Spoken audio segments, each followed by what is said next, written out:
Hello সবাইকে welcome to my channel Cryptopedia Bangla. তো আশা করি আপনারা সকলেই ভালো আছেন।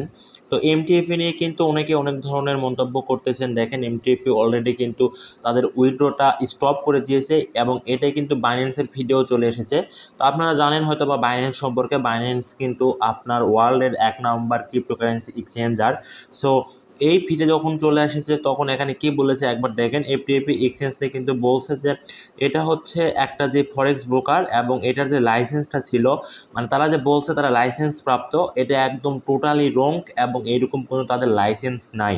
এবং এদের যে ব্রোকার বা দালাল বা যে মালিক সে কিন্তু বলেছে যে এটা হচ্ছে কানাডিয়ান হচ্ছে প্রজেক্ট বা কানাডা থেকে কিন্তু এটা রেগুলেট করা হয়েছে।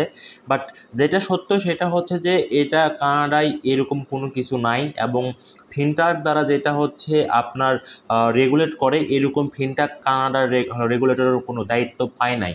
সো এটা আসলে টোটালি একদম রং এবং টোটালি স্ক্যামের শিকার হয়েছেন। এখন যেটা বিষয় সেটা হচ্ছে আসলে কি আপনারা এই এমটিএপি থেকে টাকা উইথড্র দিতে পারবেন কি না।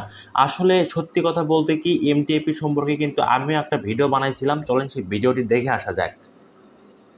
তো দেখেন এখানে কিন্তু আমি এমটিএফটি নিয়ে একটা হচ্ছে ভিডিও দিয়েছিলাম মোটামুটি 1 সপ্তাহ আগে, এবং এখানে অনেকে ভালো কমেন্ট করেছেন এবং অনেকে উল্টাপাল্টা কমেন্ট করেছেন। তো এখন যারা উল্টাপাল্টা কমেন্ট করেছে তারা কিন্তু অবশ্যই বুঝতে পারতেছে তারা আসলে কোন ধরনের বোকা। আর আমরা বাঙালি, আমাদের কিন্তু টাকা পয়সার অনেক লোভ। এখন এমডিএফে কিন্তু লাখ লাখ না কোটি কোটি টাকা কিন্তু বাংলাদেশ থেকে তারা নিয়ে চলে যাবে, এটা হচ্ছে সবচাইতে বড় কথা।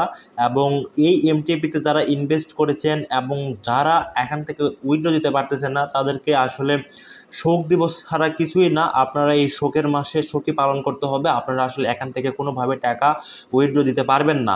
হয়তো বা উইথড্র দিতে পারলেও আর কিছুদিন উইথড্র দিতে পারে, তারপরে কিন্তু একবারে চলে যাবে, এটা 100% শিওর। সো যারা অলরেডি মারা খাইছেন তারা তো আলহামদুলিল্লাহ ভালো করছেন, এবং যারা খাননি তারা বেঁচে গেছেন।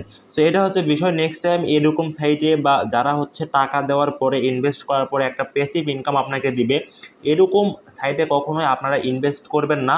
আপনারা চাইলে ক্রিপ্টোকারেন্সি ট্রেডিংয়ে আসতে পারেন বা ফ্রিল্যান্সিং শিখতে পারেন, অনেক ধরনের স্কোপ আছে।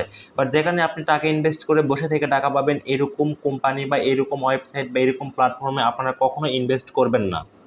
হয়তো এরপরও অনেকে অনেক ধরনের কথাবার্তা বলতে পারেন ভিডিওটিতে, তার জন্য আমি আবার একটা প্রুফ দেখাচ্ছি। আবদুল্লাহ জাবের ভাই উনি কিন্তু সাইবার 71-এর ফাউন্ডার। তো সাইবার 71-এর নাম শুনেননি এমন লোক পাওয়া আসলে আমি মনে করি টাফ, অন্তত এই ইন্টারনেট জগতে বা যারা হচ্ছে ইন্টারনেটে মোটামুটি অ্যাক্টিভ তারা অন্তত নাম শুনেছেন। সো সাইবার 71-এর অ্যাডমিনও কিন্তু আপনার এমটিএপি নিয়ে কথা বলেছে এবং সেখানে কিন্তু সে মূলত বলেছে যে এমটিএপি টোটালি বা এমটিএপি টাইপের যে সকল সাইট রয়েছে সব কিছু কিন্তু স্ক্যাম।